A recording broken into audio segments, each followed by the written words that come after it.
Hey, it's Kat at Kattalestv. I'm trying to get my head together about, Tory going to prison yesterday and moving forward. So, I'm going to use this video as a way of some cheap therapy and talk about these cases and these news events that seem to coincide. Yeah. Let's talk about the Tory Lanez case. For those of you who don't know, I'm going to try to make it easy for you. Tory Lanez was accused of shooting Megan Thee Stallion back in 2020, and he was found guilty in December, close to Christmas, like 3 days before, and he was handcuffed and taken away. I was in the courtroom. I'd covered the case after covering the Danny Masterson mistrial and the Harvey Weinstein conviction. All three cases were handled on the same floor.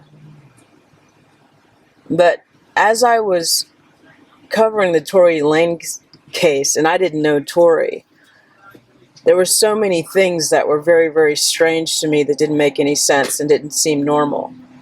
From the way the prosecution interviewed the potential jurors and telling them that they had to be okay with lies in this case, and Kattalestv, the DA, saying to one prospective juror, when she asked him, "What do you think of lies?" and he said, "A lie is a lie," and she kicked him off the jury. But I also noticed that she chose jurors that were familiar with domestic abuse and had situations where it affected them or someone close to their family, which I thought was interesting because Kattalestv accused Tory Lanez of domestic abuse, and Megan Thee Stallion had denied having a relationship with Tory when she did an interview with Gayle King. And also, Megan Thee Stallion was sleeping with multiple partners while she was with Tory, including her assistant, Kelsey Harris. And the story goes, during a Rock Nation brunch, Megan told her assistant, Kelsey Harris, who she went to college with, and supposedly Kelsey did Megan's homework and helped do the managerial type of things that her mother had done, Megan's mother, who had passed away. Kelsey took over that role and helped organize Megan's affairs when it came to, school and also getting her rap career together. So, getting back to Kelsey. Kelsey allegedly was told by Megan at the Rock Nation brunch to, check out Tory. Tory had been asked to sign with Rock Nation, and he refused. He also wanted his, what do you call it? I was going to say transcripts, not transcripts. Oh my God, his music, I forgot what it's called. Taylor Swift wanted the same thing, her masters. He wanted his masters from Interscope, and he wanted to be independent. So, Tory made an album. He sold it as an NFT, made lots of money, and he was very excited, running around saying on social media he was going to help other artists be independent and not need managers and record companies. But getting back to the brunch, it was said, I think even by Kelsey, that Megan told her to date Tory, and they started dating and stuff. And then fast forward, Kelsey gets COVID, and Megan and Tory end up spending time together, and then they start being intimate. Now, I wasn't aware of this before, but Tory Lanez created verses where different rappers compete on social media against each other, and the audience votes, as well as quarantine radio, which is extremely popular. So, to summarize, Tory was a very smart, astute, creative person trying to remain independent in a world that wants slaves. But anyway, Tory was found guilty. But while I was in court, even in the trial, sometimes we'd sit in different areas in the courtroom, but several times where I was sitting, there was a woman with dark brown hair and a ponytail. And anytime the prosecution had a win, shall we say, where a motion was denied by the defense or something, or it seems like they got a lick in, her leg would kick. And I didn't know who she was, but she would pass notes to the prosecution. And on the last day where Tory appeal, well, he was going for his appeal, and his new attorneys were looking to get him bail while he was going for an appeal on the conviction. That lady with the brown hair and the business suits and the ponytail shows up late, and she's trying to get in. And the lady that handles the court, like who gets in and, making sure there's order and stuff like that, she said to that person, because they came in late, well, you just can't go in. You're going to have to wait in line.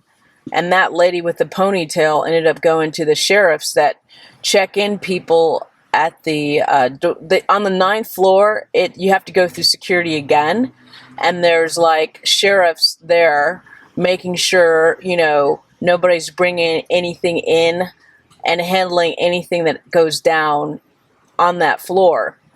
So the ponytail lady went to one of the officers, and he came back with her, and he explains to the woman that handles the court, like who goes in and stuff like that.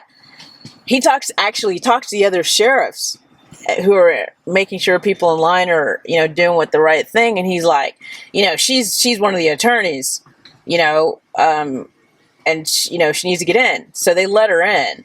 But it turns out she is Megan Thee Stallion's civil attorney. I mean, not that that's a big deal. However, she's been there from the jump, passing notes to I call them the prostitution of law. But anyway, that's just an interesting tidbit that I noticed, because there were so many weird things going on in that case. I didn't know you could be embedded with the prosecution like that, passing notes, and also Megan Cuniff, the reporter, was given access and also patted on the back for just repeating and regurgitating what the prosecution wanted. But meanwhile, she got a lot of fame out of, you call it reporting, I guess, whatever she was doing with the case. But she wasn't investigating. She was pretty much just making sure Tory got lynched, because she never mentioned that all of the evidence, the gun, the bullets, the fragments from Megan Thee Stallion's feet or foot. And the reason why I say feet or foot is because her story changed so many times. I still don't know if she was shot in both feet or one foot. And also, how did all the evidence disappear conveniently? The fragments from her feet should have been in another place besides the bullet, I mean the gun and stuff, but I guess not. So if everything was in the same box, and there's a chain of custody of the evidence, and it's been missing for over a year, so no one noticed that? Why was I the only person who brought that up after Tory was found guilty? Wouldn't you, a normal person who has a little bit of a brain cell, wouldn't you expect that Tory's defense team would know that the fucking evidence was missing for over a year if you're actually trying to defend your client? I don't, honestly, I don't understand this case except to say it's so badly corrupted that a blind person could smell it and see it easily. Because if you're okay with Tory's conviction based on this evidence and the way the prosecution of law did their job and the LAPD lost the evidence, then I hope you end up in the same boat, accused of a crime and you can't prove you didn't do it. And let me just remind you on this point. Tory willingly gave his DNA when I believe Sean Hawley was his lawyer, his first lawyer, like 2 years ago. His DNA was not on the gun. For some reason, LAPD did not check Kelsey or Megan Thee Stallion. They assumed during the original felony stop that they didn't know Megan was shot because she didn't tell the police. Like 3 days later, she changed her story and she said she was shot. And this is where logic doesn't make sense. So you're telling me professionals, police officers, the EMTs that are at the scene, they can't tell, and these are especially the EMTs, they can't tell that she was shot or not?